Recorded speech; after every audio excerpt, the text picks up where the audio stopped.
Hero Honda वाला गुंडा साथी किस के लगे। Music director DJ presented by Banwari music. साल भर से रहे पीछा पड़ल, हमरा ऊपर नजर ओकर गड़ल, हमरा ऊपर नजर ओकर गड़ल। साल भर से रहे पीछा पड़ल, हमरा ऊपर नजर ओकर गड़ल।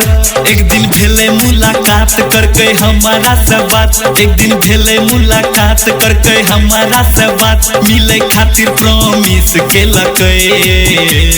नया साल में मिली हमरा विश केलकै, हीरो हुंडा वाला गुंडा छौड़ा किस केलकै। नया साल में मिली हमरा विश केलकै, हीरो हुंडा वाला गुंडा सखी किस केलकै। डीजे नीतीशरा डीजे नीतीशरा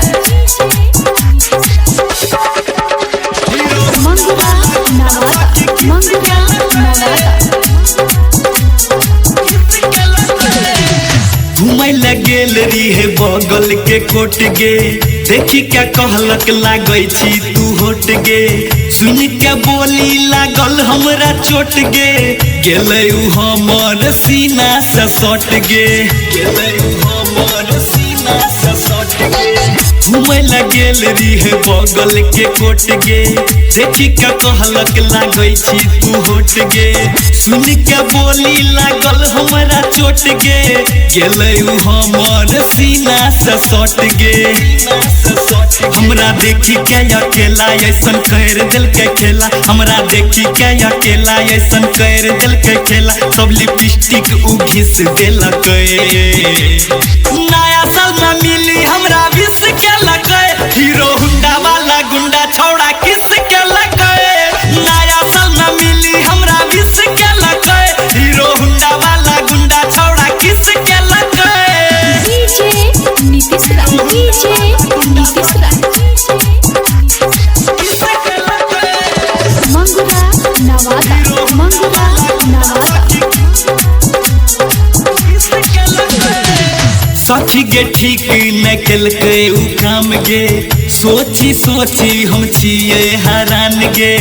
ओकर चक्कर में भेलो बदनाम गे, सुमित शाह ओकर रहे नाम गे, सुमित शाह ओकर रहे नाम गे। सखी गे ठीक न केलकै उ काम गे, सोची सोची हम छियै हैरान गे। ओकर चक्कर में भेलो बदनाम गे, सुमित शाह ओकर रहे नाम गे। फोन करे तिले तिले कहे फेरू आबे मिले, फोन करे तिले तिले कहे फेरू आबे मिले, दोनों गाल हमर मिस देलकै। नया साल में मिली हमरा विश केलकै, हीरो हुंडा वाला गुंडा छौड़ा किस केलकै।